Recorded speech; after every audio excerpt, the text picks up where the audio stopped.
at Goddard, who got the Nobel Prize, Dr. Mather, he determined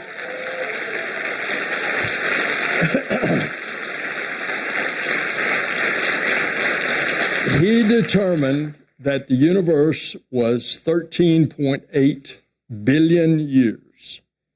Okay, this telescope, the images you're going to see today, exceed looking back 13 billion years. And then we will look back to as far as 13.5 billion years. Think about that. The speed of light is 186,000 miles per second. And that light has been traveling for 13.5 billion years. Only about a few 100 million years after the beginning. That's the threshold that we are crossing. And it's an example of what NASA can achieve, but we don't do it alone. We do it with industry. We do it internationally. In this specific case, our partners, the European Space Agency and the Canadian Space Agency. And by the way, we are now going to be determining things that we don't even know what the questions are that we ought to ask. And so it's one of these great engineering feats, not just for us, but for humanity, for planet Earth, for the citizens of planet Earth. And so there have been setbacks along the way, but because of the perseverance, here we are today. And it's these engineers and scientists and innovators that have poured their life's passion into this work, and it's now come to fruition. And it's progress like this that drives us forward, and it gives us inspiration. Our rockets run on fuel, but inspiration is the fuel that drives NASA, and indeed drives humanity.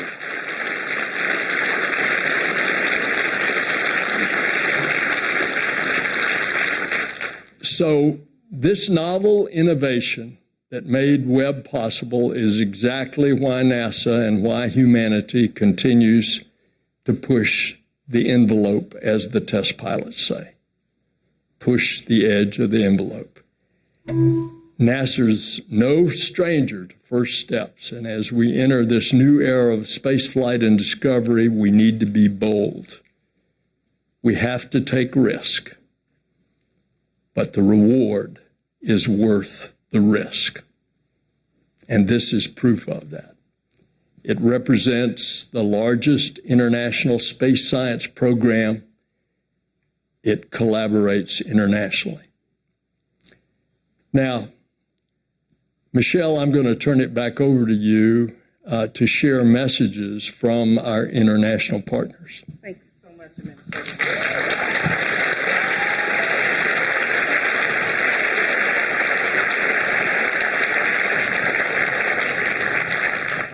The mission would not be as successful as it is today without the teamwork and contributions from our mission partners, the European Space Agency and the Canadian Space Agency.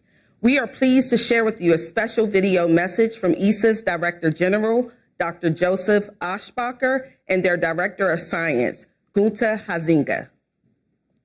The James Webb Space Telescope is such a fantastic opportunity. It's a once-in-a-lifetime opportunity which we have here, and we are so excited, both Günther and myself, on this first data release. It will really change the understanding of our universe. But before I hand over to Günther, just one word. This is also a symbol of international cooperation. The partnership we have with NASA is outstanding. It's really exciting, but really fantastic, and also with CSA, the Canadian Space Agency, and this is more than science, it's also a symbol of international partnership. But Günther, a bit more about the James Webb Space Telescope, what this means. Thank you very much, Joseph. Yeah, this is the day that we have all been waiting for so long, and now it's happening.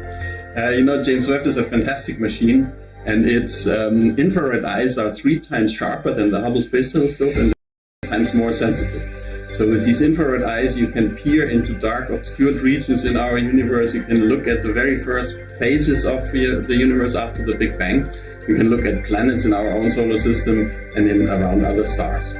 And it is indeed a once-in-a-lifetime chance, almost like the moon landing for astronomy. And it will actually feed many, many careers. It has already shaped a whole new generation of scientists, and this will continue. It's a masterpiece for international cooperation, as Josef had said. We are working with NASA and the Canadian Space Agency, and this is actually in tradition to Hubble, to Cassini-Huygens, where NASA is leading and ESA is partnering. But we are also opposite, having missions where ESA is leading and NASA is partnering, like, for instance, Bepi Colombo, JWST, the Euclid spacecraft, and so on. So ESA, the science program, is actually enabling the European scientists to lead in a number of discrete fields, and one of the important fields is, for instance, astrometry with Gaia, where we are really having a leadership position. And now James Webb. James Webb will answer a lot of questions, even some questions which we do not even know about yet. Talking of NASA and what we do here, I mean, of course, we have many contributions in the James Webb Space Telescope. We have instruments, 1.5 instruments that we are providing. We have a science team that is working with NASA and the other partners. But one event was very special, which was the launch of the James Webb on Christmas Day from Kourou on Ariane 5. And this was really a very important event for us. Not only is NASA entrusting this James Webb Space Telescope to us, of ESA, but also the insertion of the James Webb Space Telescope into orbit was so precise that scientists have a much longer lifetime of the James Webb Space Telescope, actually doubled the lifetime. And this is really fantastic, because this really shows also that our space transportation technology, in addition to the science technology, is just outstanding. I'm very proud and very happy about that. So go Webb, go. Go Webb, go.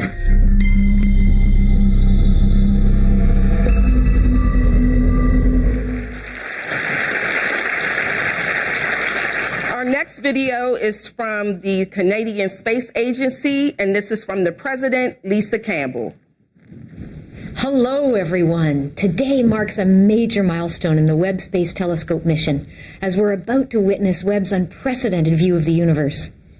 Webb promises to be the next giant leap in space astronomy. We're confident that the observatory will exceed expectations. Bold, important missions like this are only possible through strong international collaboration. This one-of-a-kind mission is a testament to what we can achieve when we work together, and Webb is truly a global effort. Congratulations to our partners, NASA and the European Space Agency. Thousands of brilliant minds around the world are behind the design, launch, and operation of this complex space telescope. The Canadian Space Agency is honored to be part of Webb. Canadian specialists across industry and academia united their efforts to provide our instruments. Canada's fine guidance sensor will keep Webb perfectly aligned during all of its observations. And the nearest instrument will observe the earliest galaxies and perform in-depth analysis of the most promising exoplanets. For the science community in Canada and across the world, having access to data collected by Webb will lead to unexpected discoveries. Webb will not only help us work out long-awaited answers to age-old questions, it will also inspire new, cutting-edge research that leads the way to our cosmic origins. Congratulations to all who made these imminent discoveries possible. If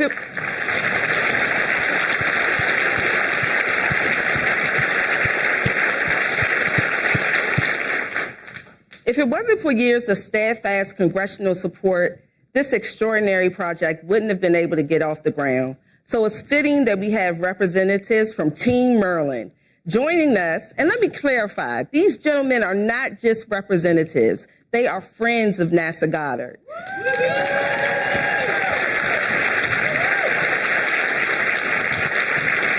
Please join me in welcoming Maryland's 5th Congressional District Majority Leader of the United States House of Representatives, Steny Hoyer, Senator Ben Cardin, Senator Chris Van Hollen, and the Representative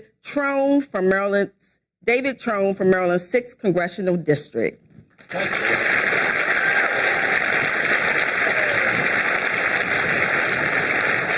Thank you very much, Michelle. It's good to be here with astronaut Nelson. So sorry you're sick, Andrew.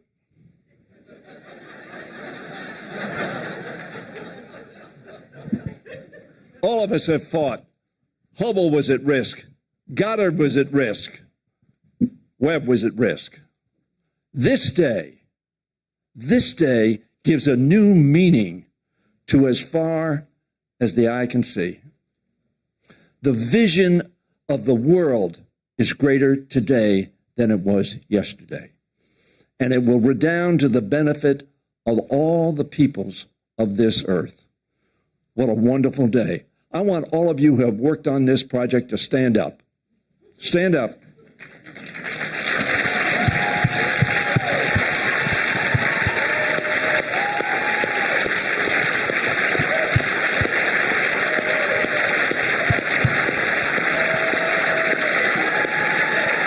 All right, you're using our time. America thanks you, and the world community thanks you.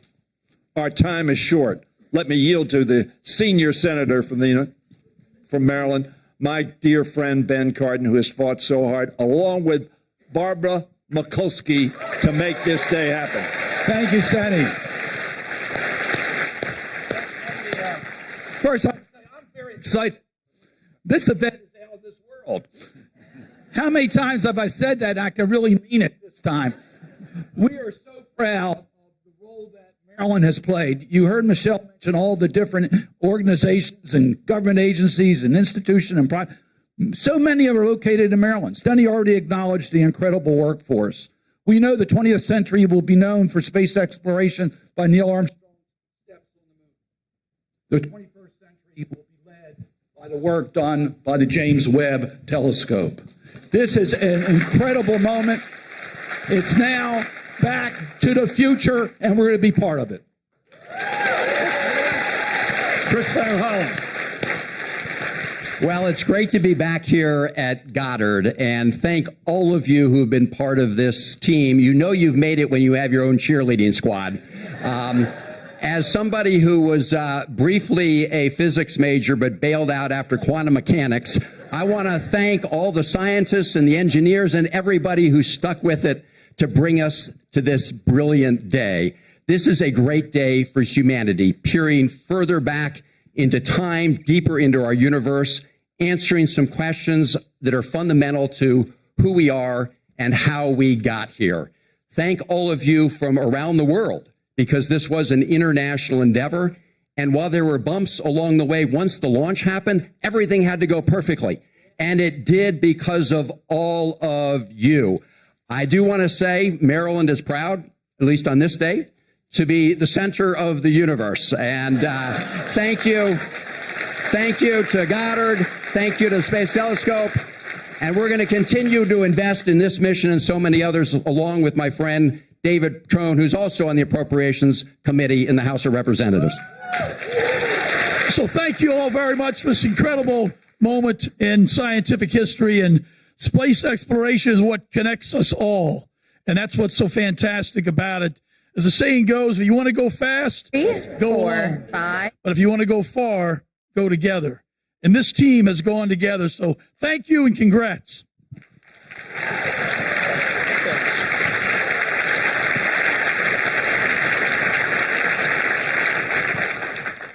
This telescope is by far the largest science endeavor NASA has ever undertaken, and it required a huge network of companies from around the world to build it. Northrop Grumman led that team and helped NASA and its European and Canadian partners to achieve the success we see today. To help celebrate that success, we have a special message from Northrop Grumman CEO, Kathy Warden. On behalf of the entire Northrop Grumman team, congratulations to the space and science communities around the world on what will be the first of many exciting and truly historic Webb missions to come. These incredible images, never before seen by humankind, carry us further than we've ever gone before, and we're just getting started. The extraordinary telescope represents a new era in human discovery, And equally important, it represents the engineers, technicians, scientists, and the countless other teams that have come together to define possible. Our work, the technology we've created, and the images it captures will inspire the next generation of thinkers, innovators, and problem solvers. This is the true legacy of Webb. Thank you, and congratulations.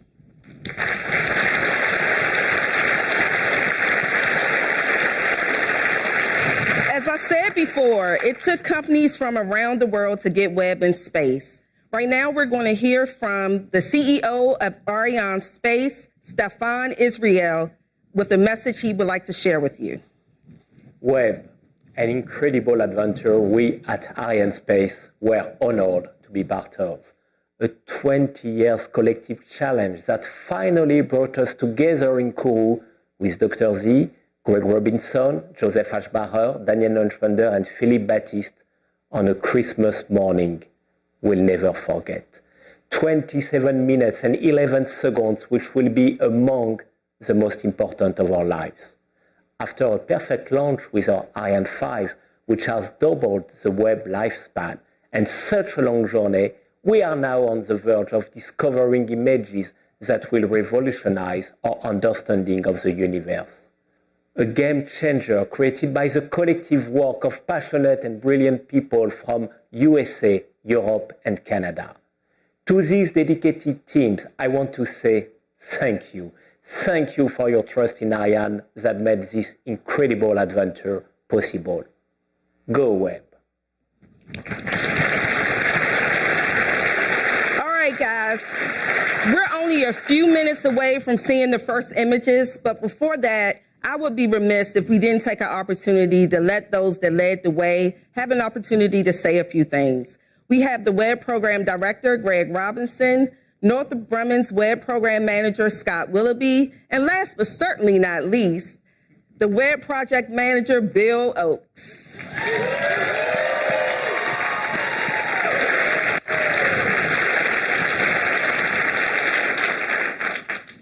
Teleprompter, so I'll just wing it. So I will say, when I came up the stairs, by the time I got to the top, I wanted to throw off the jacket and run out to the 50-yard line. So thank you for that welcome. I don't know what I would have done when I got there. So who did not see that image yesterday? Well, as the old saying goes, you ain't seen nothing yet. Just hang around a little bit longer. I just want to do a couple of quick thank yous. You've heard from most of them. Thanks to the entire team, certainly the Goddard-led project team, Northrop Space Telescope Science Institute, and our international partners. Also, I want to thank, I call it the ninth floor, the NASA administrator and his team, and the White House and Congress. All of us are part of this, and when I say team, I mean everyone from beginning to end, and we all had to be aligned to make this happen, as Thomas often reminds me. So thanks for all of that. I want to do a couple of special thanks. Special thanks to Scott Willoughby for leading the team out at Northrop, Bill Oakes for leading the overall team, and I know both of them will say more about their teams and the capability of the spacecraft. And a special thank you to Thomas. I often say twisting both of my arms to get me to take over this, to be part of this incredibly smart and resilient team. So thank you, and thanks for coming. Thank you. It's humbling to be here at Goddard. My team from Northrop Grumman spent a lot of time here and at many of the NASA centers and other places around this country. But this is where relationships were forged, and it's relationships that built the James Webb Space Telescope. And it's been a common theme here for a purpose, right? The international relationships, the government industry relationships, but the relationships that are dearest to me are the ones that took place on the floors of the high bays and in the meeting rooms and debating hard problems. And sometimes those answers weren't certain as much as engineering wants to be, and you're using judgment and people's guts and brilliance to make decisions that led to perfection.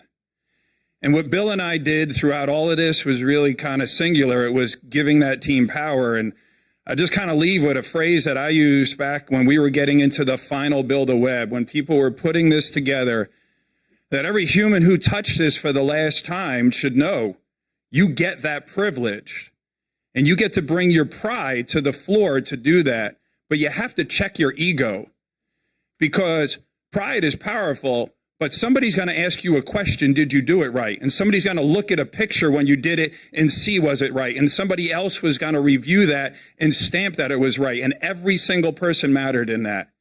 And in the end, it was perfect. So thank you. And working with Bill was really a relationship that's going to last a lifetime, over a decade. I think we broke the record for industry-government partnership. We're not supposed to be together for 10 years, but we were.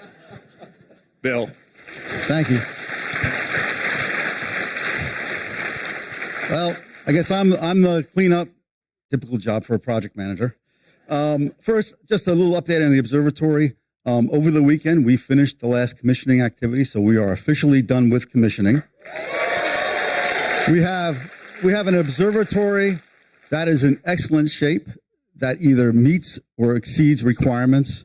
And as mentioned earlier, we have 20 plus years of fuel on board. And finally, we have actually started our first year of normal science operations, and that is now in full swing. So, as the old saying goes, it takes a village. Well, with the Webb, it actually took a town of about 20,000 people over a period of 20 plus years across 29 US states and 14 countries. And even more, if you add to that number the family, the friends, the significant others, etc., who supported Webb, they are also part of that Webb team. You cannot really single out any one person for the success of Webb, but everyone here should know that as you see each image, you are a part of that image. We would not be successful without your contributions to the Webb program. When I see these images, I see four things. I see dedication, and I have never seen dedication on this project like I have seen on any other mission I have worked. I see personal sacrifice of so many individuals that my heart is just overwhelmed with pride for the folks on this program. Finally, also I see passion. I've never seen the passion for this program. That's what helps with the first two things I mentioned. Finally, I just see the faces of all our individuals who have worked on this program, both the past and the present. And neither myself nor NASA will ever be able to thank these persons enough. And finally, on a more personal note, the Webb team itself, we are all going to be bonded for the rest of our lives by the Webb experience. And I have to thank you for the privilege that you have allowed me to be part of that experience. Thank you.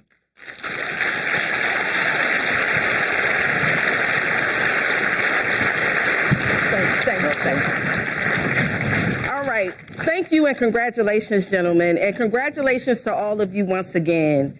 Today, we celebrate you and your achievements. Now, listen, I'm sure you're excited to see exactly what Webb will show us. So here's the plan. We're going to take a quick break, but as you all at home can see the countdown clock, we're literally minutes away from the reveal. Are you all still excited?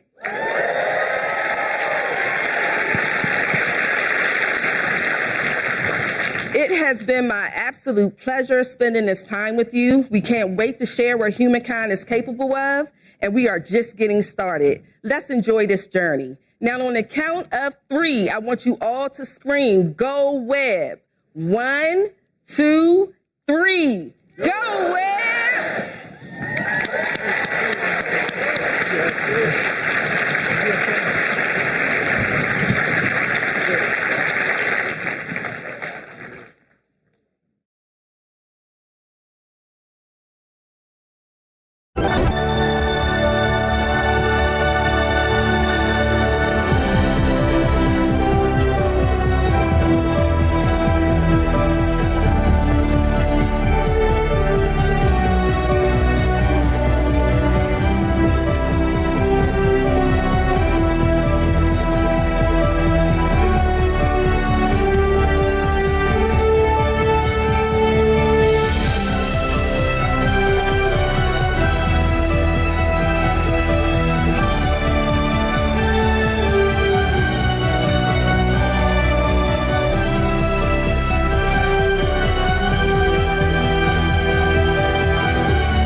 Skywatchers, this is it.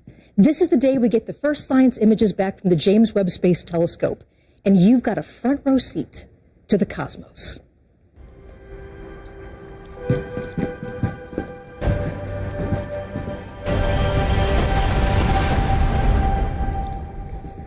I'm I'm Michelle Thaler, your host for what can only be described as a celebration for everyone on Earth. So think about this. Light from the earliest days of the universe has been traveling to us for billions of years. Just over the last few weeks, we've captured some of that light with a telescope that sees the universe in an entirely new way. And today we share the very first results. So longtime space fans are going to know who this is. This is Dr. John Mather. He's the senior project scientist for the Webb Telescope and a Nobel Prize winner. And John, I couldn't be happier to be here with you today. Thank you. It's a thrill to be here for this very special day. How are you feeling? I am thrilled and I'm relieved because, you know, when you start something this big, you know there's always a possibility it might not work. It did work. We are so proud. And you've been on this project for a very long time, right? Yeah, started in 1995. We had just finished measuring the Big Bang. We measured it with the Cosmic Background Explorer satellite that we built right here at Goddard. And we measured the spectrum. We measured there are hot and cold spots in the Big Bang. So we said, now we know it all, how it all got started. But then what happened after that? So then I got a call from NASA headquarters. Would I like to work on this new telescope that's going to help answer those questions? What happened after the Big Bang? How did the galaxies grow? How did the first black holes grow? What happened all the way from there to here? So this is our time machine, and I just wanted to be part of it. I am so thrilled that we got a chance to do it. You know, one of the things that I remember you saying, and this is kind of amazing, that after you win the Nobel Prize, you thought that this mission was the most important thing to work on. Absolutely. It's the next question. After you know how it started, what happened then? And, you know, suddenly we now have the technology to do it. We didn't have 50 years ago. We didn't have the technology 25 years ago, even when we started this. We had to invent things along the way, so we did that. And here it is. Well, thank you. We'll be back to you in just a moment. So at the moment, we're going to talk about the way that Webb is a completely new way to explore the universe. So today, the mission releases its first science images and gives wings to the dreams of so many people who worked so hard for so long to make this possible. For everyone on Earth, this is your telescope. This is the largest, most powerful observatory ever put into space. It's the product of thousands of people working for more than 2 decades. This is a mission that's singularly focused on the biggest questions in science. So the following phrase is often used too easily, but today actually does mark the dawn of a new era. Today, the Webb mission is open for scientific business. And this is just the beginning. The best is yet to come. So, John, one of the things you told me about is that you really want to make sure there are some people that get thanked, people that put a huge amount of effort into this. Absolutely. Our current project manager, Bill Oakes, took the project from a time of trouble when we didn't exactly know how we were going to get this to work, and got it all the way to the end. Here it is working, and it's because of Bill made this worldwide team, 20,000 people around the world were involved in making this thing all work, and Bill has been there every day making sure that it would happen. So other special person is Senator Barbara Mikulski. She saved our telescope, and she saved the telescope before us. She made sure after the Hubble telescope was launched and it was not in focus that we would go up and fix it. She made sure that happened. When the Webb telescope needed more resources, she made sure we could get that. So, Barbara, we thank you. Well, it is such an honor to be with you, Jay. I mean, it's been a pleasure to be working with you through this whole thing. Thank you so much. Congratulations, and go Webb. Thank you. So this broadcast, much like every part of this mission, is a partnership. On our journey to explore distant places in space, we've been joined by intrepid travelers from around the globe. We have so many extraordinary collaborators. So let's check in with our partners who will be sharing the stage with us today as we reveal Webb's 5 first science images. From the European Space Agency, I'm joined by Katie Haswell in Darmstadt, Germany. Katie.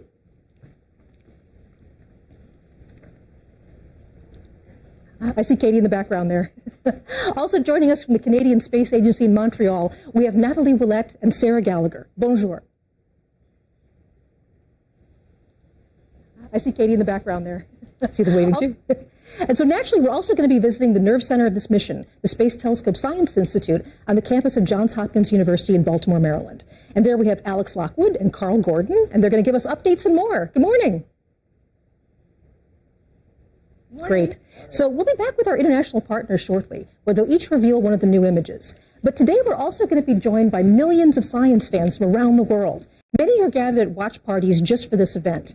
So here we are really going international. So I'm beginning with Bhopal, India. Do we have a signal from Bhopal? Yes. Excellent. Welcome to NASA. Hello, everybody there. Wonderful to be talking to you today, all the way in India.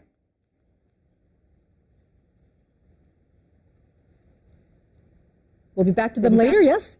Great to wave to you. Hi, wonderful. And we also have a warm welcome now in Portland, Oregon. So we have the feed from Portland. Bit dark, but I see everybody there. Hello, Portland. They're in an auditorium, I see. Okay, next we're going to go off to Milan, Italy. So afternoon in Italy. Do we have the feed from Italy? I guess we have a screen from Italy. And next we're going to go to Rutland, Vermont. So is this Vermont? Hello, Vermont. Hi, everybody. Nice to see you. Thank you for being part of this today. Okay, going even a little bit further afield, we have Netanya, Israel. Hello. Hello, Israel. Yay. Really nice to see you guys. Okay, just one more for now. I see people like giving me hugs. Okay, we also have Vancouver, Canada. Hey, Vancouver. Hi. All right. Wonderful. Wonderful to have all these people with you. So right across from the campus from me, there's also a huge watch party taking place with members of the Webb team. So the wonderful thing is that they actually are people that have worked on the mission, and they are part of our NASA Funny family. So hello Webb team.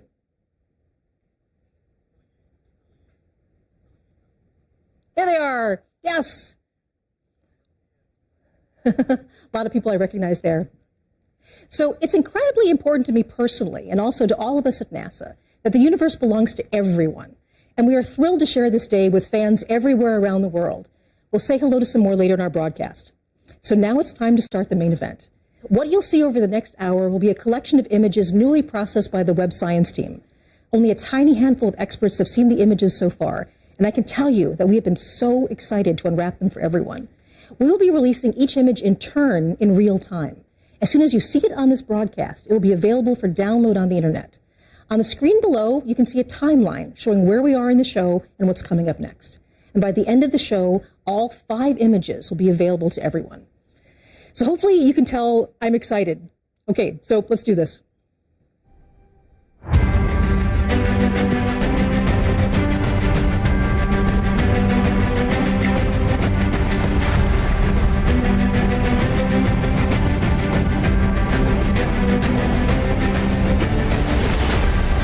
Okay, we're going to release the first image right here at NASA Goddard Space Flight Center, Maryland, and we're just outside of Washington, D.C.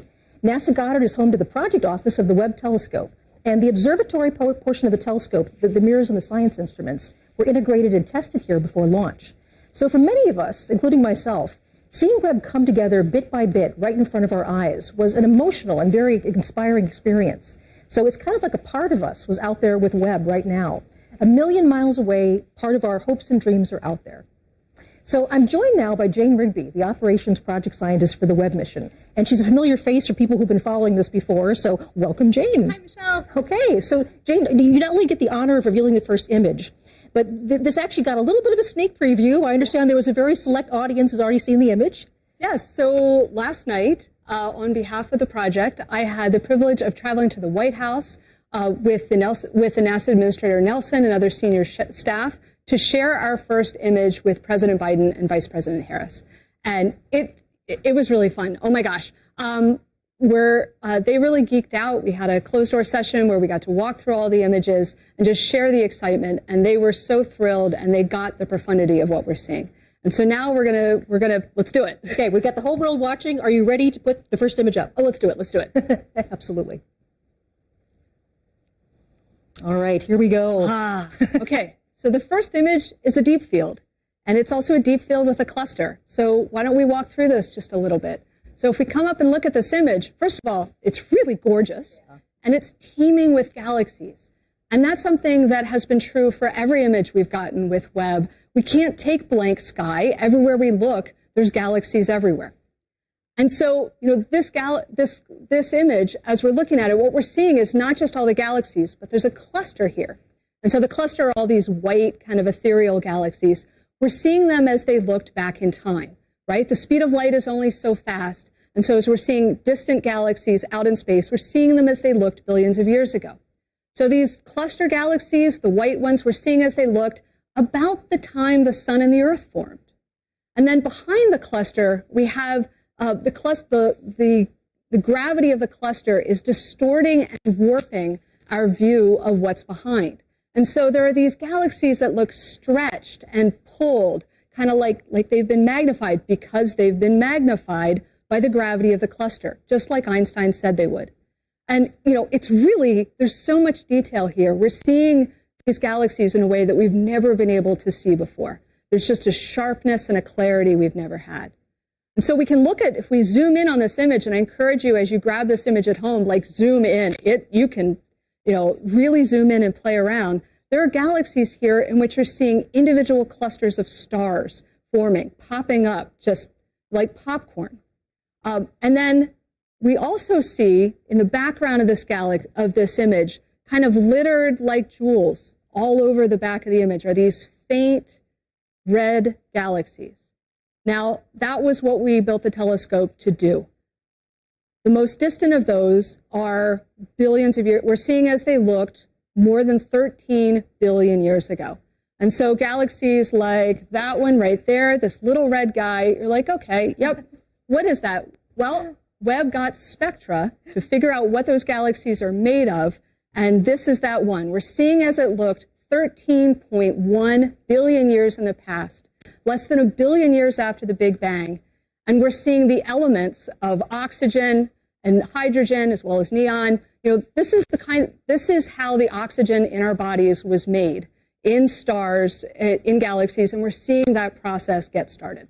I want to give this a little bit of context. So this is now the farthest away galaxy that we have this sort of detailed information about. That we know what it's made of. We know what it's made of. Yes. And this was not a long exposure for Webb. No, the previous record holder, right, the Hubble Extreme Deep Field, was 2 weeks of continuous work with Hubble, and it was just imaging. With Webb, we took that image before breakfast. The amazing thing about Webb is the speed at which we can churn out discoveries. So everything that you're going to see here in this broadcast is a week, and we're going to be doing discoveries like this every week. That is absolutely incredible, Jane. So thank you so much for joining us. It's been an honor to be working with you. Congratulations on all your hard work. Thank you. It's so wonderful to see it pay off. So thank you, and I'll see you later on today, I hope. So yes. Enjoy the day. Thank you. Right. So from distant galaxies, we now turn our eye to something a bit closer. It's a planet, but not one in our solar system. Remember that Earth and its sibling planets aren't the only show in the universe. When scientists and engineers started developing JWST, the search for exoplanets wasn't even part of the plan. That's changed. Exploring exoplanets is now a major component of the mission and the subject of our second big reveal of the day. I'm going to send it now to our friends Nathalie Ouellette and Sarah Gallagher at the Canadian Space Agency in Montreal. So again, bonjour.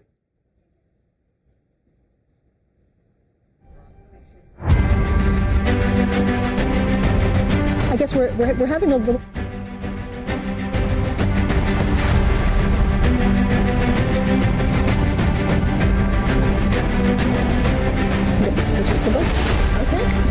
Okay.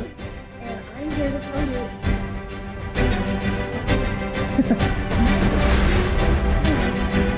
you. Sorry for the brief pause there. We're now going over to Canada.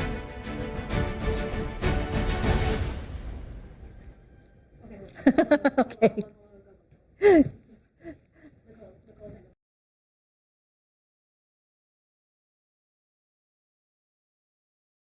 Signal from Canada. But luckily for us, we have an exoplanet expert right here, just in case that happened. So this is Nicole Colon. Billions of years ago. So these cluster galaxies, the white ones, we're seeing as they looked about the time the sun and the earth formed.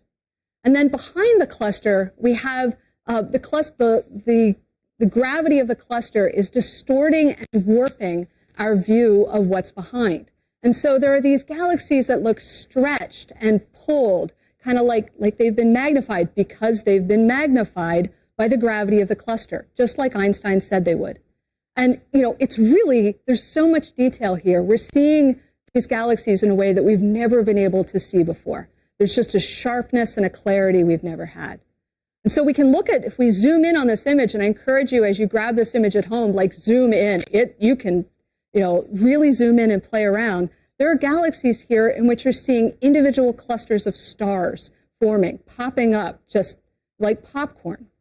And then we also see in the background of this image, kind of littered like jewels all over the back of the image, are these faint red galaxies. Now, that was what we built the telescope to do.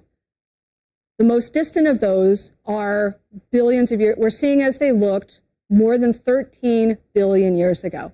And so galaxies like that one right there, this little red guy, you're like, okay, yep, what is that? Well, Webb got spectra to figure out what those galaxies are made of, and this is that one. We're seeing as it looked 13.1 billion years in the past, less than a billion years after the Big Bang, and we're seeing the elements of oxygen and hydrogen as well as neon. You know, this is how the oxygen in our bodies was made in stars, in galaxies, and we're seeing that process get started. I want to give this a little bit of context. So this is now the farthest away galaxy that we have this sort of detailed information about. That we know what it's made of. We know what it's made of. Yes. And this was not a long exposure for Webb. No, the previous record holder, right, the Hubble Extreme Deep Field, was 2 weeks of continuous work with Hubble, and it was just imaging. With Webb, we took that image before breakfast. The amazing thing about Webb is the speed at which we can churn out discoveries. So everything that you're going to see here in this broadcast is a week, and we're going to be doing discoveries like this every week. That is absolutely incredible, Jane. So thank you so much for joining us. It's been an honor to be working with you. Congratulations on all your hard work. Thank you. It's so wonderful to see it pay off. So thank you, and I'll see you later on today, I hope. So yes. Enjoy the day. Thank you. Right. So from distant galaxies, we now turn our eye to something a bit closer. It's a planet, but not one in our solar system. Remember that Earth and its sibling planets aren't the only show in the universe. When scientists and engineers started developing JWST, the search for exoplanets wasn't even part of the plan. That's changed. Exploring exoplanets is now a major component of the mission and the subject of our second big reveal of the day. I'm going to send it now to our friends Natalie Willette and Sarah Gallagher at the Canadian Space Agency in Montreal. So again, bonjour.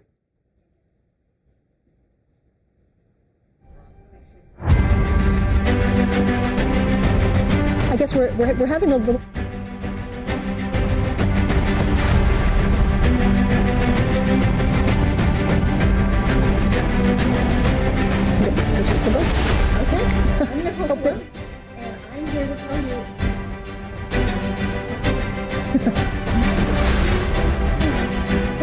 Sorry for the brief pause there. We're now going over to Canada.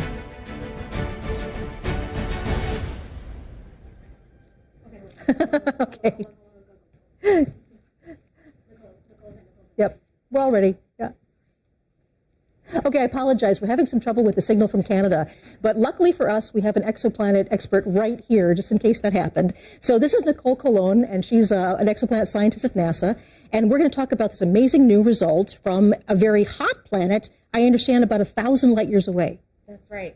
The exoplanet is named WASP 96b, and it is this hot, gaseous, giant, puffy planet that it is about 1,000 light years away. So that's why today's release is so exciting, because it teases out what that is going to do for such a distance. Absolutely. So talk us through what this discovery is and why this is so significant. Mm-hmm.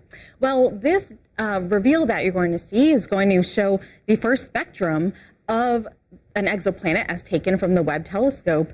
And this is exciting because it covers infrared wavelengths of light that we have not had access to before. So we've been able to use other telescopes to explore exoplanet atmospheres in the infrared, but not to this level of detail.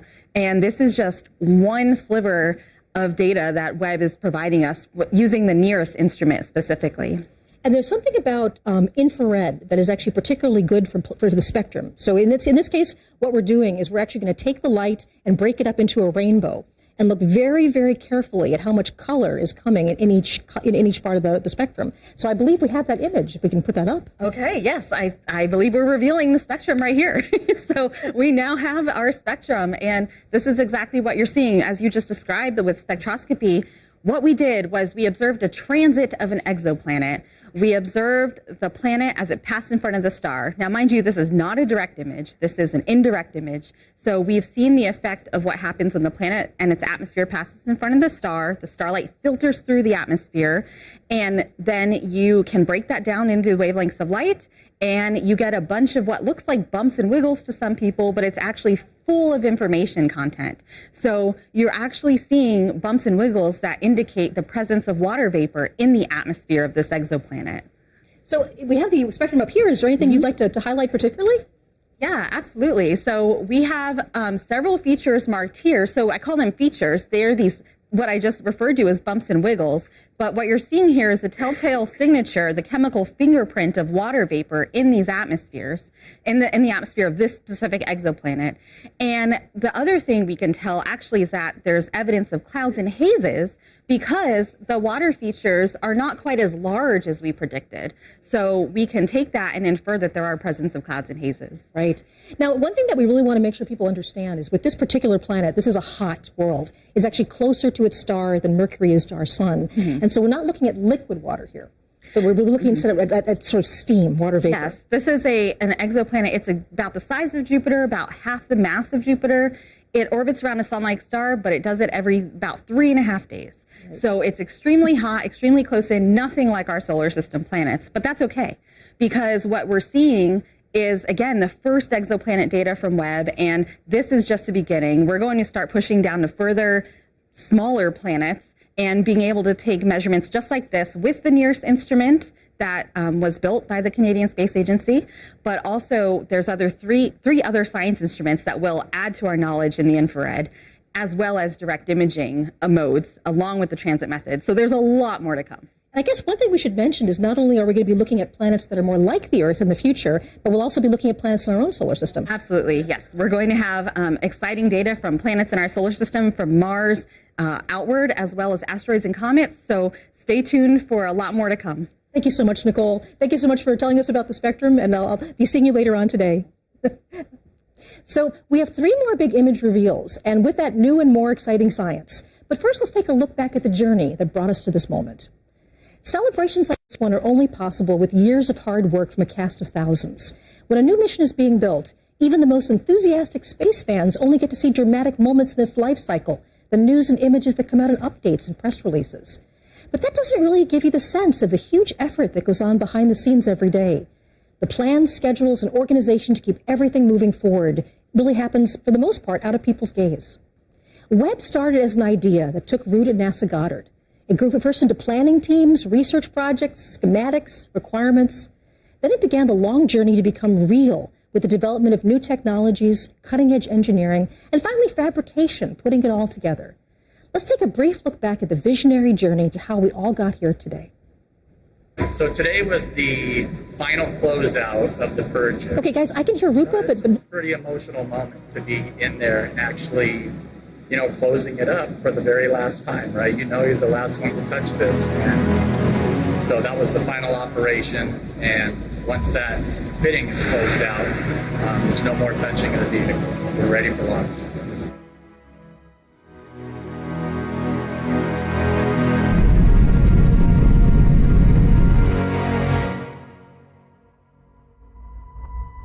The James Webb Space Telescope, born from the desires of astronomers, achieved with newly invented technology, is the culmination of 20 years of work.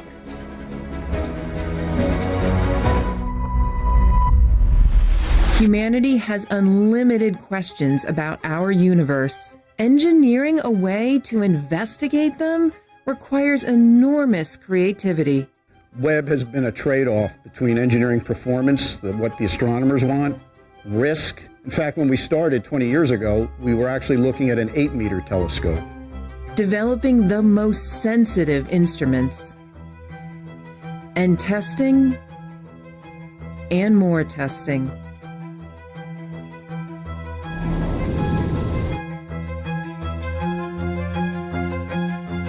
And so you don't want to build one that's just incrementally better than what you've got.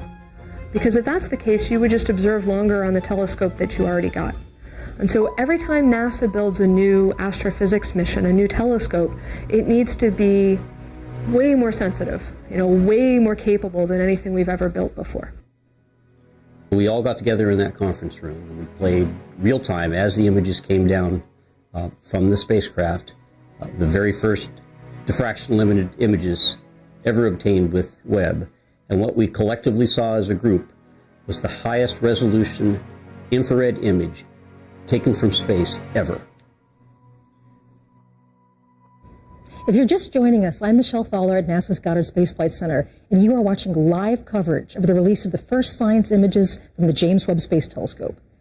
So it's appropriate now that I send the broadcast to our colleagues and friends at the Space Telescope Science Institute in Baltimore. That's the scientific nerd center of the entire Webb mission. So hello, good morning, Alex. The show is yours. Hey, Michelle. Welcome to the Space Telescope Science Institute. I'm Alex Lockwood, and I'm here with Carl Gordon, who is an astronomer and one of the key people in delivering the images that you're going to see here today. But actually, before we get into the amazing images, we're going to talk a little bit about where we are. We're sitting here outside of the Mission Operations Center, which is the key central hub for Webb. For the past 6 months, scientists and engineers have been working 24/7 since they took control of the telescope 30 minutes after launch to prepare for today and for the amazing science to come. Through all of the major deployments, focusing, aligning the telescope, and calibrating those 4 amazing science instruments, it was all done in this building. And from here on out, we'll have daily communications with the telescope, including sending commands and downloading data with the help of the Deep Space Network. In addition to mission operations, we are also the home of science operations. Well, what does that mean? Every year, we solicit proposals from astronomers across the country and the world for what they would like to look at with Webb.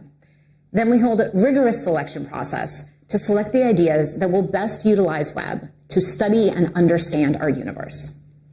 When the data come down and astronomers analyze their results, we are the lucky ones who get to share that data and those amazing science results with you. And we knew that today was going to be so exciting with the first images, so we've actually been preparing for years. Here is Klaus Pontoppidan, project scientist for Webb and the technical lead for the first images, it's been a year to tell you about the process of the past few years of selecting my first the email targets. related to the first images was back from 2016. So back then, a committee was created, and this committee was charged with coming up with a long list of targets for the first images. And the reason for that is that the observatory can't see the entire sky at any given time. And this is because you want to avoid the mirror seeing direct sunlight to keep it cold. It actually had to be quite a long list. We ended up with about 70 targets, from which we had to select only a handful. You know, what would create the most beautiful images, what would highlight the instruments, the 4 different science instruments for Webb, and what would highlight the 4 major science themes for Webb. And it's a celebration as well of the beginning of science observations. And we knew that selecting the images was just the beginning, that we would need a trained eye to take these exquisite data and pull out the beauty and the science potential. So here's Jody Pasquale and Elisa Pagan to tell you about how they processed these beautiful images.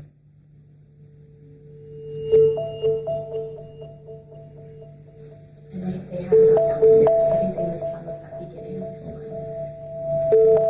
We're basically translating light that we can't see into light that we can see by applying color like red, green, and blue to the different filters that we have from Webb.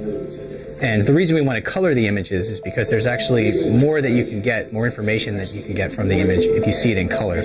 So it's a matter of picking and choosing filters and colors that enhance the details and the structure in the image itself.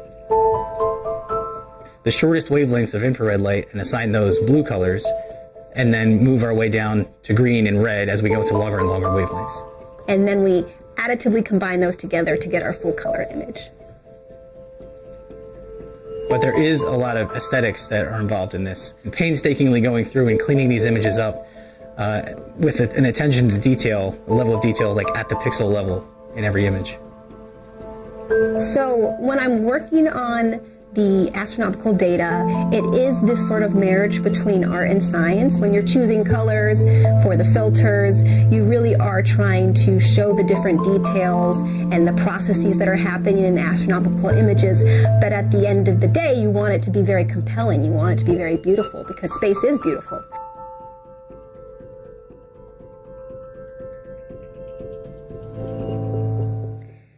And And after those images were processed, it was a select few of us, very lucky few of us, who got to see the first images.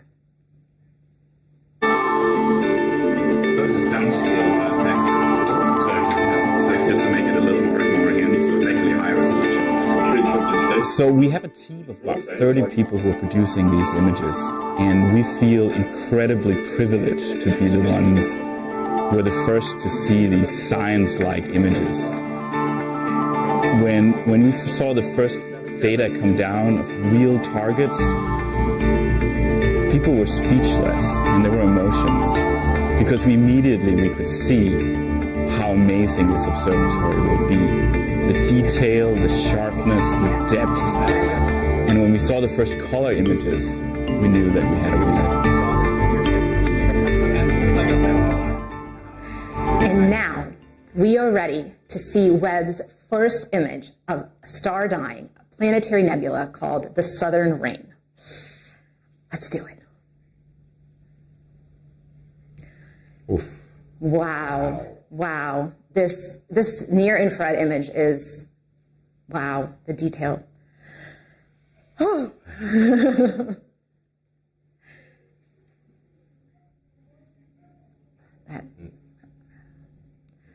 Wow. Okay. Well, here we are. We have a near-infrared image on our left, or on maybe your right.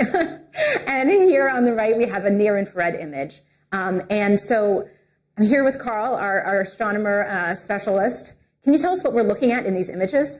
So this is a planetary nebula. It's caused by a dying star that has expelled a large fraction of its mass over in successive waves. Okay, so we actually see those waves in these images. Yes. Wow. And so there's a lot of structure. Can you tell us a little more detail about what we're looking? Maybe start with this one on the left. Yeah. So in the NIRCam image, you see this kind of bubbly, almost foamy appearance throughout the whole nebula with some very structured shells. And this foaminess is showing up in orange mainly. And this is due to the molecular hydrogen that's newly formed in the expansion, just lighting up the gas and dust of this nebula. And then as we move inward, you see this kind of very blue haze in the inner region. And this is actually due to very hot ionized gas that emits well in the blue, that's heated by the core, the leftover very hot core of this star. And what about these rays that I'm seeing in this image? Right. So there's also rays in the outer regions that you can kind of see, and these are holes in the inner nebula that are actually allowing the central star's light to come out and kind of light it up like, patchy clouds with the sun shining through. Wow. Oh, yeah, that's what it looks like. That's so cool. So you're actually a mid-infrared astronomer, which is different than near-infrared. And so what can you tell us about the details in this mid-infrared image? So it looks quite different in color, partly because we're seeing different kinds of physics going on here. So we're actually seeing in the blue, you see a lot of blue. The blue is actually due to hydrocarbon grains that are emitting very strongly in the blue for MIRI. And they show the very similar structures to what we see in orange and NIRCam because the molecular hydrocarbon actually forms on the surface of dust grains. And so again, as we move inward, we see that the inner region is again hot ionized gas, but now it glows red because that's where it emits the strongest for MIRI wavelengths. Okay. And then as we go into the center, we see kind of the surprise for us, which is we knew this was a binary star, but we effectively didn't really see much of the actual star that produced the nebula. But now in MIRI, this star glows red because it has dust around it. So in MIRI, we got to see both stars very clearly. Yeah, you can't see it in the first image really, but there's two stars there. So that's a fun surprise. And I think that there's another little Easter egg you want to tell us about? Yeah, so this was, the Easter egg is this kind of narrow filament up in the top that's radially aligned. You can kind of see it very clearly in the MIRI image. It shows up as this blue structure, and it points very much to the central sources. So I thought, oh, this must just be a density enhancement in the outer nebula. I thought that very, very strongly, but other people on the team were like, no, it's a background edge on galaxy. Well, I made a bet that said, no, it's part of the nebula. By the way, I lost the bet because then we looked more carefully at both the NIRCam and MIRI images, and it's very clearly an edge on galaxy with a dust lane and a bulge. So I lost the bet. Well, you lost the bet, but you got these gorgeous images. So I think it's a win for everybody. Anything else you'd like to say today? I can't wait to see where we go from here. Neither can I. All right. Thanks so much. Back to you, Michelle.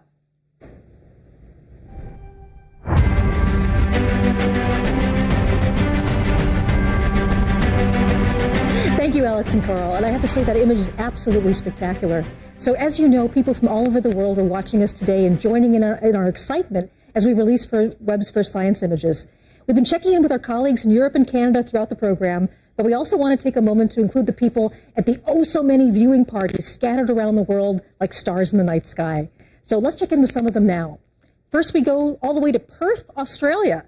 Do we have a signal from Perth? I guess nothing from Perth right now. Maybe we have some of our other feeds. We're going to check in with them right now. Do we have Winnipeg, Canada? Oh, there it is. There's Australia. There's Perth. Hey, waving to Perth, Australia. Thank you so much for joining us today. And next we're going to Winnipeg, Canada. Hello, Winnipeg. At a planetarium. Everybody's enjoying the show, I hope. Okay, Dayton, Ohio.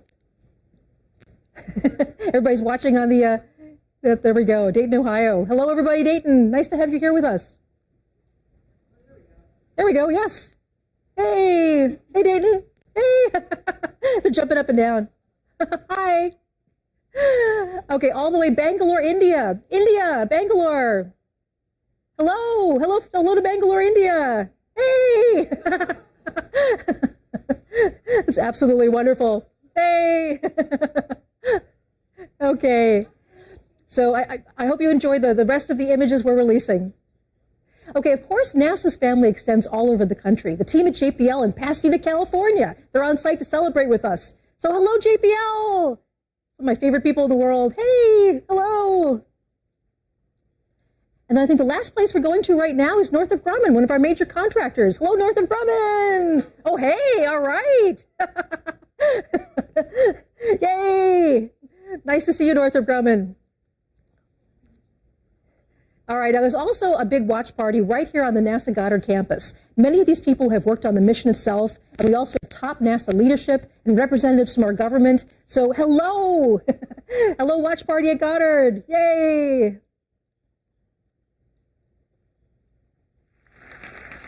Okay, wonderful. So, I mean, at NASA, we are so fortunate to have all of these friends and colleagues around the globe. A major partner in the Webb mission is the European Space Agency. ESA contributions have been essential to so many aspects of this project, including Webb's spectacular launch on the Ariane 5 rocket last December. I'm very pleased to turn over the show for a few minutes to Katie Haswell. She's joining me from the European Space Operations Center in Darmstadt, Germany. Hello, Katie. Good afternoon.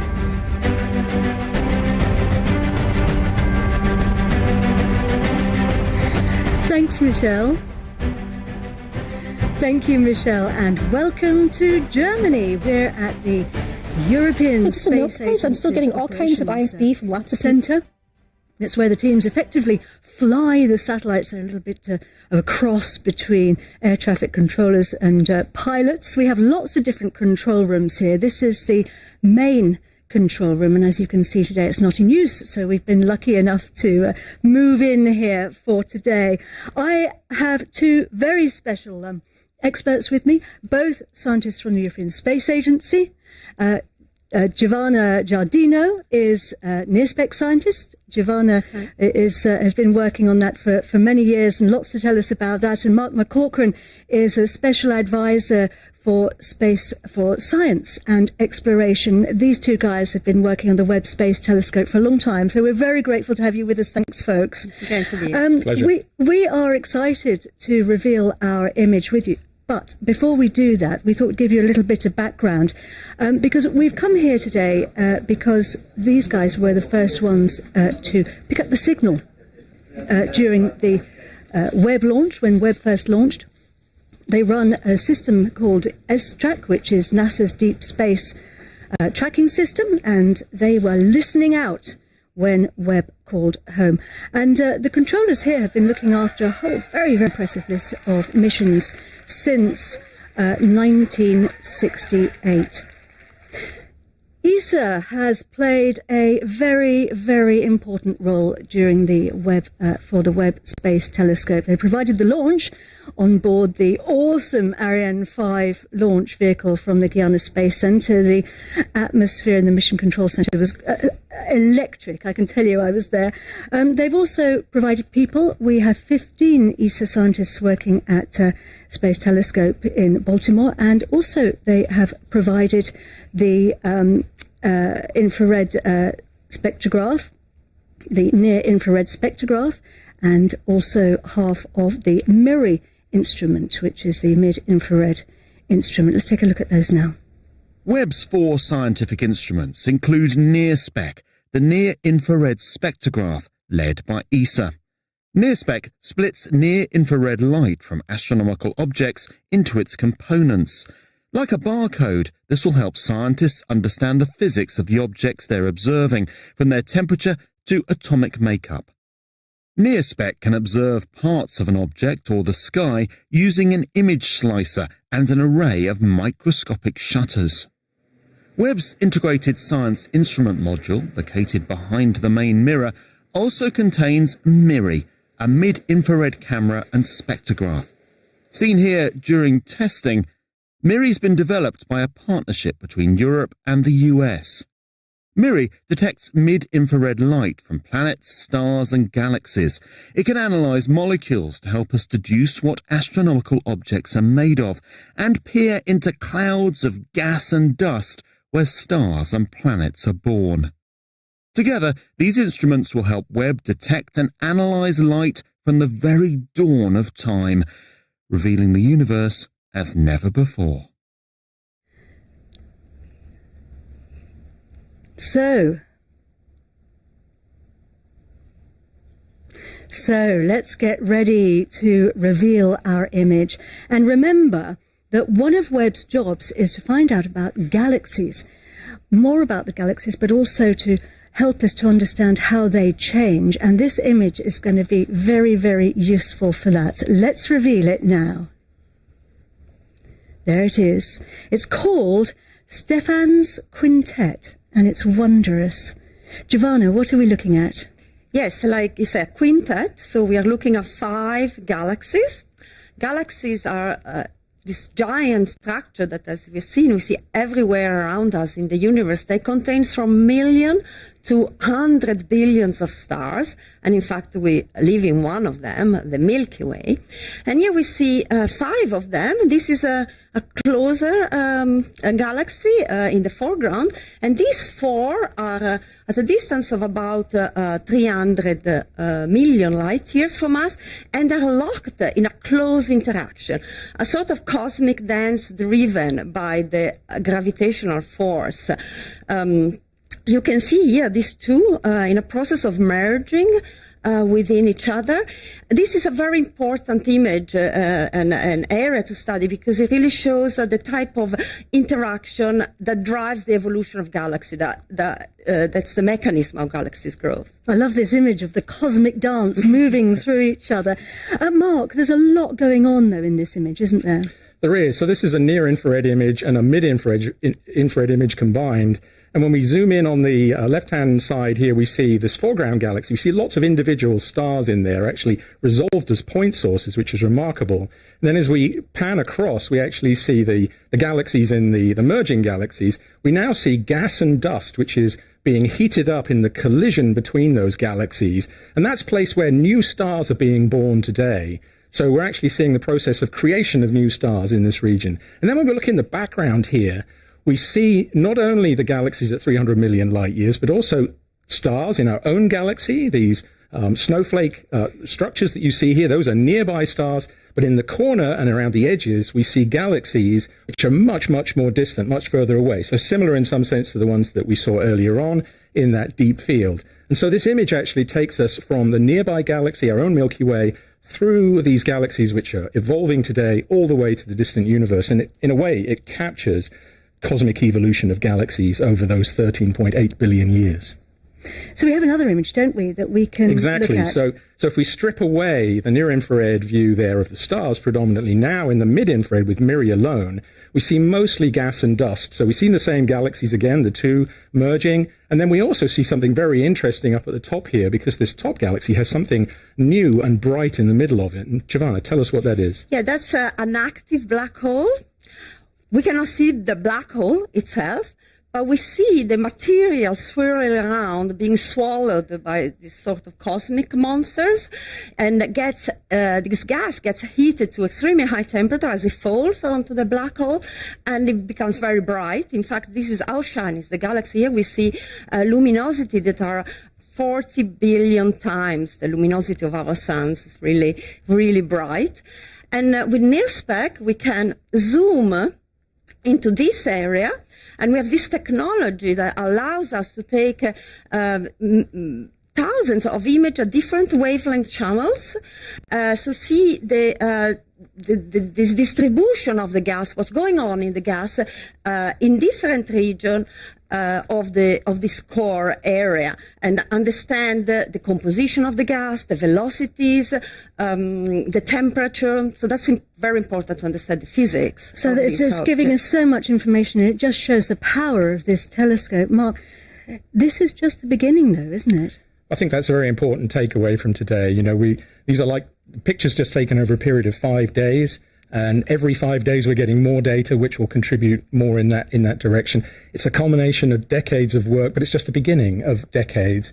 And you know what we've seen today with these images is essentially that we're ready now. This telescope is working fantastically well, and you know, to borrow a phrase from a famous rock musician, you know, we're ready to turn this telescope up to 11. It really is time. It's fantastic. Thank you very much indeed, both of you. Back to you, Michelle.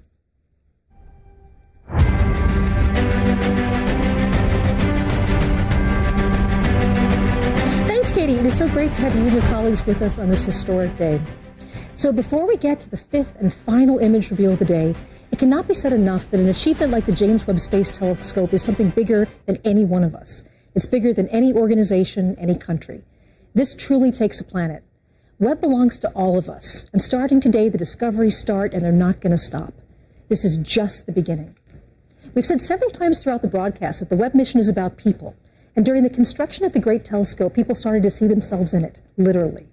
Day after day, people visited the observation window at NASA Goddard, and looking through the glass, they snapped selfies of themselves reflected in the gigantic golden mirror.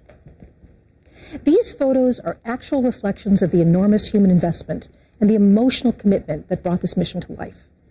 And now, years later, that mission is finally collecting light from the earliest days of the universe, all the way to worlds in our own solar system. It's the same mirror that reflected the many faces who see themselves as part of the journey to understand our shared origins. Let's stop for a moment and appreciate the people behind Webb.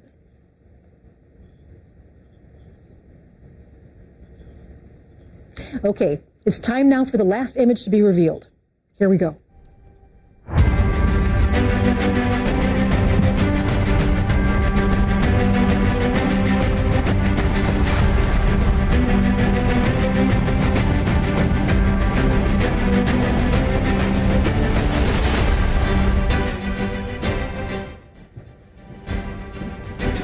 So Amber Strawn is Webb's deputy project scientist. She's here with me today to share the final big reveal of the day. So Amber, it is so good to see you. How are you feeling? Oh, so great, so exciting. What a great day this is. Yes, so one of the things that we're going to do is before we get to the final image, the James Webb Space Telescope has taken us all over the universe today. So let's do a quick review of where we've been so far. So Jane Rigby got us rolling today with an extraordinary new deep field image, showing us one of the farthest views of the universe ever. Yeah, this image really does demonstrate that JWST can do exactly what we've designed it to do. Yes. And the Canadian Space Agency then took us to the massive planet WASP 96b, where the team has detected evidence of atmospheric water. And here again, we're seeing the incredible efficiency of this observatory. We're able to do these kind of measurements in a fraction of the time that we're able to before. And then we zipped up the road from NASA Goddard to the Space Telescope Science Institute, where Alex and Carl showed us the exquisite Southern Ring Nebula, a mixing bowl of stellar matter around a pair of dying stars. Yeah, and I'm just blown away by the level of detail we can see, like in the outer part of this nebula. It's incredible. Wow. Okay. After that, it was off to Germany, where the European Space Agency wowed us with pictures of galaxies interacting and mixing together. Right, and this image, again, it's incredible because it's showing us one of these fundamental processes of the universe, how galaxies merge together, and we're able to learn about these processes in a brand new way. So the Webb team has a lot to cheer about right now. So across the campus, there's this big watch party, and we can feel the excitement all the way from over here. So let's join that celebration now, We're back with Senior Project Scientist John Mather, along with the head of NASA's Science Mission Directorate, Thomas Zurbuchen. Hello.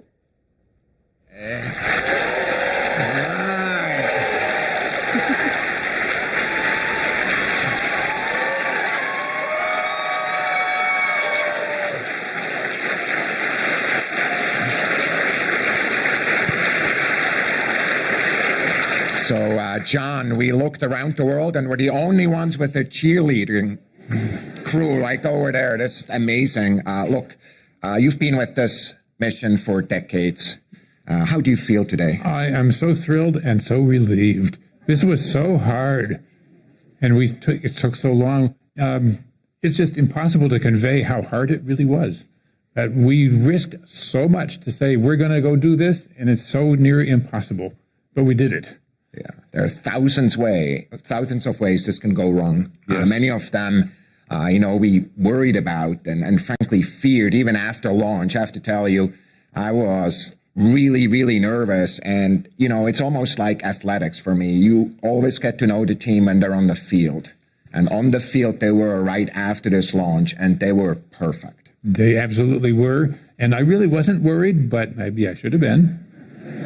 Yeah, that's difference between the two of us. I always worry. I always tell everybody I'm paid to worry, frankly, and that's good. What we want to do, though, is, just really thank the team again. Of course, we heard Bill and Scott and Greg talking about the team that is there. I think what's also important is to recognize that Bernie is sitting there, who was the first manager. I was sitting there. Could you stand up?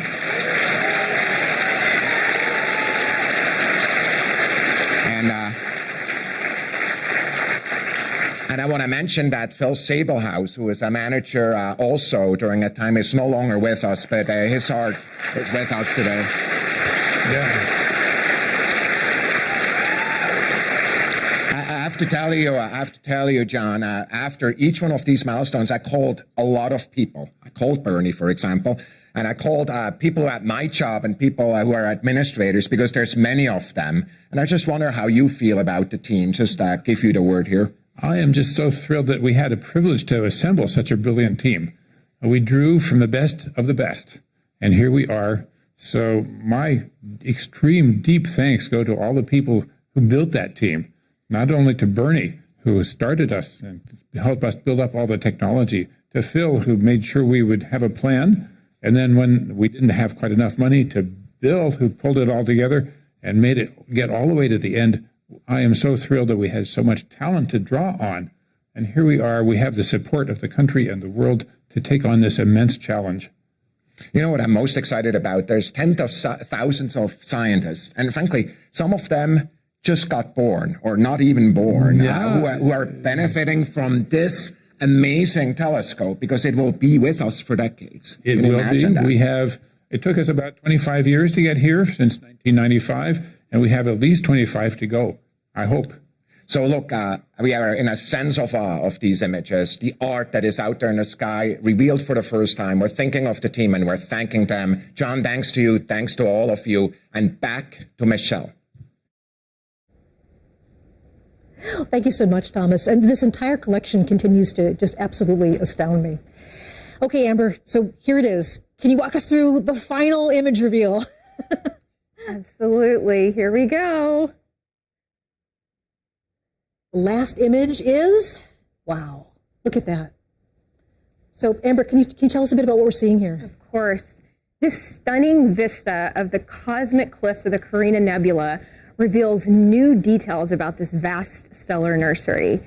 Today, for the first time, we're seeing brand new stars that were previously completely hidden from our view. There's something you want to point out here? Absolutely. So honestly, it took me a while to even figure out what to call out in this image. There's just so much going on here. It's so beautiful. One thing that really stands out to me is you sort of get this sense of depth and texture from this new data. There's a lot going on. To call out a few specifics, first of all, in general, the Carina Nebula is a nearby star-forming region within our own Milky Way galaxy, about 7,600 light years away. And in this view, we see some great examples, first of all, of hundreds of new stars that we've never seen before.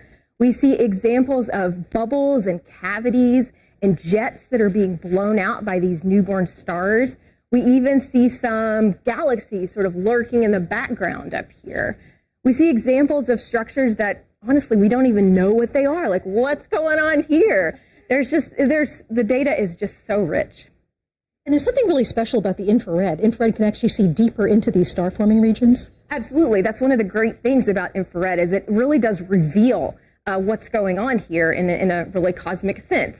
And in general, what's happening in sort of this overall landscape is we have these gigantic, hot, young stars up here to the top of this rim, and the radiation and stellar winds from those stars is sort of pushing down and running into all of this. This is gas and dust, and of course we know that gas and dust is great raw material for newborn stars and baby planets. But there's a flip side to this story and also a little bit of a mystery, because these same processes can serve to sort of erode away this material and stop star formation. So we have this sort of delicate balance going on of new stars being formed, but at the same time, the star formation is being halted. And for me, when I see an image like this, I can't help but think about scale. You know, every dot of light we see here is an individual star, not unlike our sun, and many of these likely also have planets. And it just reminds me that, you know, our sun and our planets and ultimately us were formed out of the same kind of stuff that we see here. We humans really are connected to the universe. We're made of the same stuff in this beautiful landscape. And actually, the Carina Nebula was one of my favorite images from Hubble. So Hubble looked at this as well, right? Absolutely, yeah. The Hubble image of this is also spectacular. We saw it in a different kind of light when Hubble took an image of this particular nebula. And then you can see amazing things with Hubble, but when we zoom into this new image, we're able to see so much more detail. And of course, all of us, you know, I grew up on Hubble, and all of us love Hubble. And I'm so excited to see what these two amazing observatories are able to do really in tandem with each other. Thank you so much. And again, congratulations. It's been a pleasure to be working on this with you. I'm just amazed by what's been going on. Thank you. So as we're wrapping up, one of the things that I really have to say is the journey that we've been going on is so very dramatic for me. So we've gone all the way from the birth of stars, and we have all the way from the distant galaxies to the birth of stars. This is where we all began. This was the whole point of the James Webb Space Telescope, to figure out our origins from the very, very early days of the universe to star and planet formation very nearby. So right now, I'm very honored to have our last special guest. This is the administrator of NASA, Bill Nelson. An honor to be with you, sir. Hey, what a pleasure. What a banner day. It's clear that Webb represents the best of NASA. It maintains our ability to propel us forward for science, for risk-taking, for inspiration. And we don't want to ever stop exploring the heavens, nor stop daring to take another step forward for humanity. In the words of the famous Carl Sagan, somewhere something incredible is waiting to be known. I think those words are becoming reality. Absolutely. Thanks, Michelle. An honor to have you here. Thank you very much. Wow. So this is a celebration for all humanity. If you've ever looked up at the night sky and wonder, whoever you are, wherever you are, this is your telescope. And we also salute the thousands of people who have dedicated part of their lives to making Webb a reality. I also want to give a big shout out for the superb media team who's helped bring Webb's story to the world. This broadcast is a joint effort of the superstar producers, animators, and social media specialists at the Canadian Space Agency, ESA, NASA, and especially the Goddard Space Flight Center. Webb captures light in distant colors that the eye can't see, and you've actually made this visible to the world. So finally, if you go to nasa.gov/web-first-images, you can download all of the images and data we've just shown in full resolution, and check back often. From now on, we share new discoveries from exciting new destinations around the universe. July 12th, 2022 marks a huge day for science. And it's only just the beginning. For everyone at CSA, ESA, and NASA, I'm so very pleased you could join us. I'm Michelle Farthest. Go Webb.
Thank you.